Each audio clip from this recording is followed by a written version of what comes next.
We're good. All right, so let's just start off with some basic stuff here. Everyone sees you on this season of The Ultimate Fighter, one of the assistant coaches to Michael Bisping. So just want to know how was it coaching this season?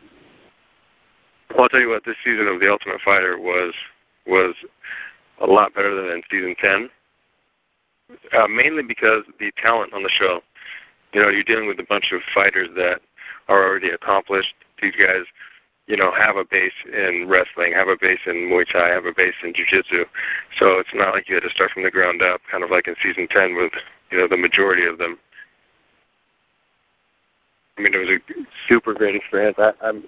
When you're able to teach somebody something and they can apply it in practice and apply it during the fight, it's rewarding and it makes you feel good, and you're helping these guys out. You're helping them further their career. Okay.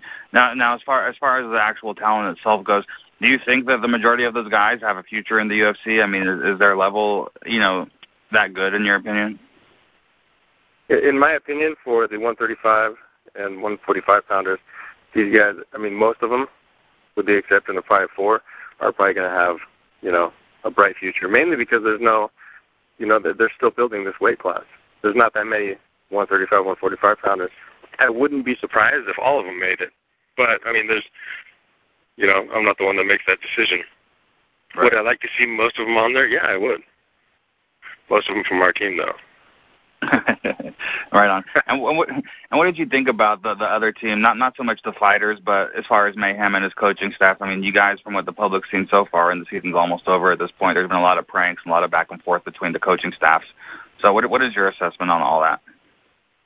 Well, you know what? I'll tell you what. They started the pranks, and they just picked a prank war with the wrong person, or the wrong team. They decided to, start it off, and now you see what they have coming to them. And the season's not over. There's still another episode. And what about Jason Miller as a person? He's a guy that I've seen a lot around the gyms out there in Southern California, and I had some time to spend with him. And I know he's a pretty unique character as far as his energy goes. What do you think about him as a coach and as a fighter? Jason Miller, I have a history with Jason Miller. He used to be, one, he used to work for me. 2, he used to be one of my training partners. But he's not a bad guy. He's a great guy. He's a great fighter, and I think he's a great coach. Okay. And as far as his antics and his behavior, what do you think about that? Is that kind of, for people who don't know him, does he turn that on for the cameras, or in your opinion, is he pretty much like that? What you see is what you get all the time with him? I've known Jason for many years, and it's basically what you see, what you get is what you get. Who doesn't turn it on for the cameras sometimes? But with him, I think it's just, he's a Looney Tune all the time, which is good. It's good for TV. It's good for people to, identify with him, and it's good for his persona. Right. Okay. Now, as far as the season itself, obviously we don't know how it all ends. You still have a few more guys in the tournament there on your team as far as what we see on television. But are you happy with the overall way things went this time for you guys? What happens with these shows is you either get the first fighter pick or you get to pick the fights. So I think what Team Mayhem did very well was that we're able to pick the fights, and as the season goes on, you can see that, picking the best fighter is cool, or picking the top prospect is cool, and when you pick the fights, it's kind of, it's not luck of the draw anymore. Now it's, okay, you can pit guys that you hear or you think that their stand-up is not good, so you pick a guy that's a better striker than him to fight him, or, hey, this guy's jiu-jitsu is non-existent, just take him down and try to submit him. So, that aspect of the show makes it very exciting. Okay, cool. And let's talk about this fight coming up on December 3rd between Michael and Jason. I'm assuming that you are coaching Mike for the fight, am I right? Or at least absolutely. I'm Michael Bisping's head MMA coach. Okay. So how is his training going for this fight, in your opinion? This camp is probably one of the best camps he's ever had. Mike is always a workhorse. He's he's the kind of guy that you got to tell him to stop training.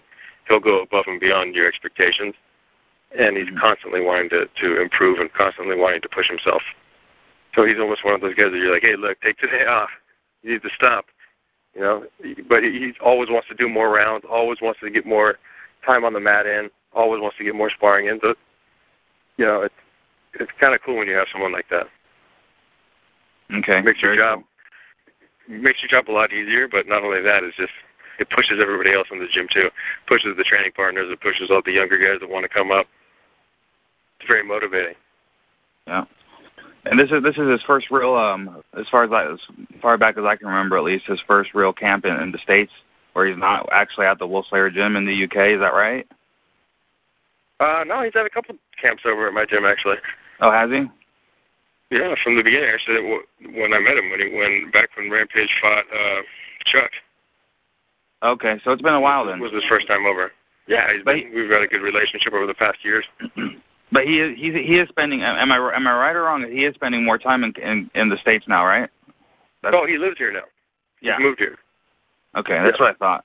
So, do you think that was a good move for him? I mean, does it make any difference, or what's going on? I feel he believes it's a great move for him. I think it's a good move for him, and it's just a lot easier.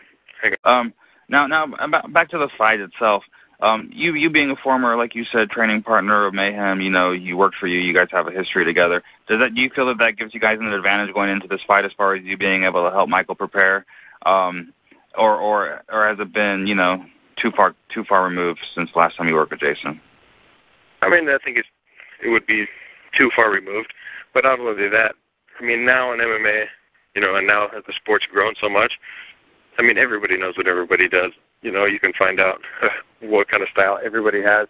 And like you see these people, checking up on everybody else's camps. When you have stuff like that going on, stuff spreads like wildfire. So I think that by watching, the best way to calculate and to find out what another fighter does is just to watch his past fights.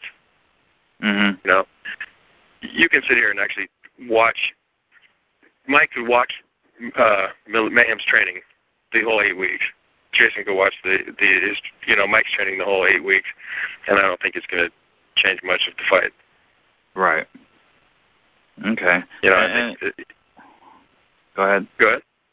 I was gonna say, as far as the fight goes, where do you think you guys have to? Are there any areas that you think that you guys need to worry about in this fight, or do you think Mike can pretty much, win this fight wherever it goes? I am very confident that Mike can win the fight in any situation, whether it be ground, wrestling, or striking. From what I've seen from Mike over the years, his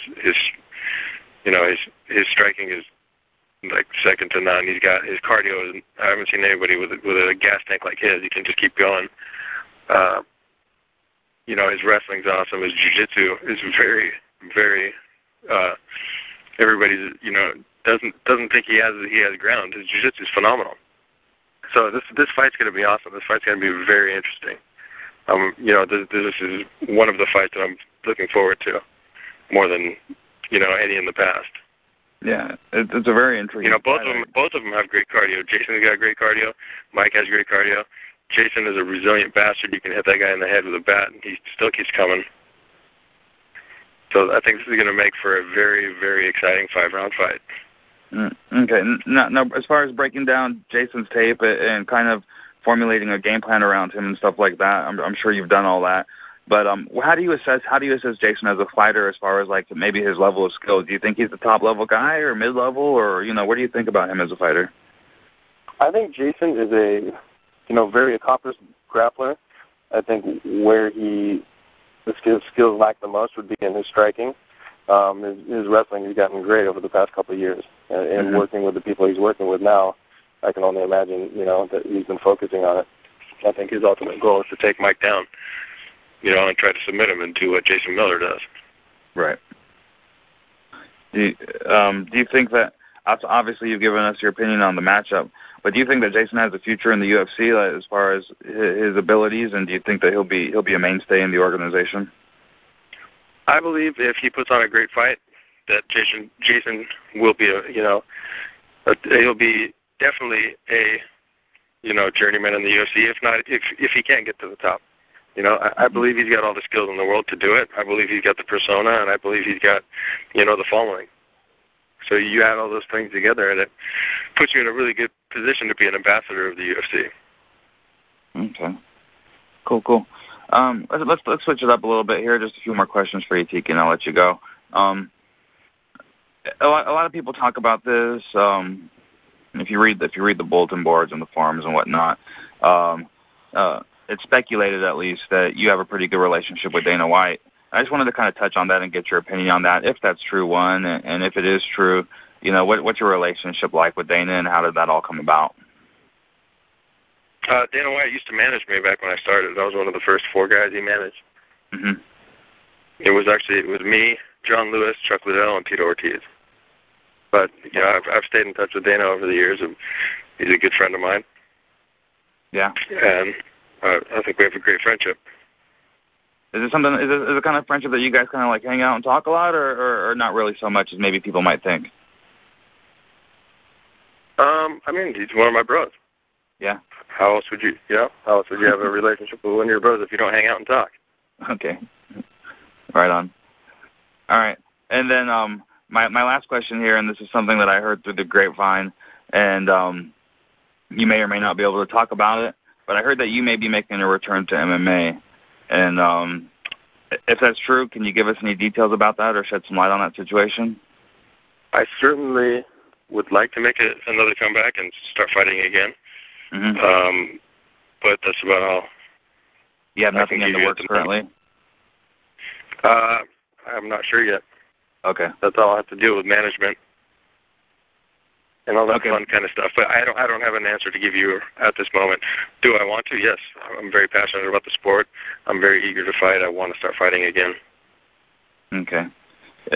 What's the motivation behind wanting to fight? Is it just being in the gym with all the guys that you're with, and you want to give another crack at it, or what's I've been pushed over to the area of coaching people because there's nobody else to do it. Well, I like the idea of coaching. It's fun. I'm good at it, and I keep getting put in the position to do it. Do I still want to fight? Yeah, I still have that desire. I still have the fire in me to fight.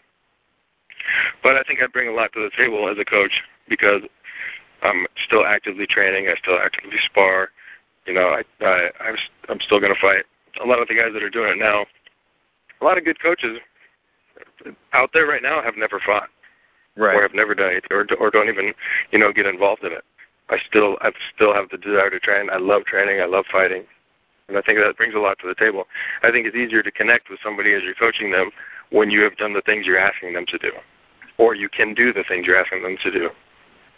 Makes sense. It's not just standing there and pointing and, do this, do this. Yeah, there's a certain aspect of that where you have to pick out what he's doing wrong, or tell him to, switch his game up, change levels, bend your knees, do this, do that. But it's a lot different when you can do the things that you're asking of the people you're coaching. I think it brings a little more to the table. All right. And if you do make a return to MMA and the stars align in that situation, who coaches you?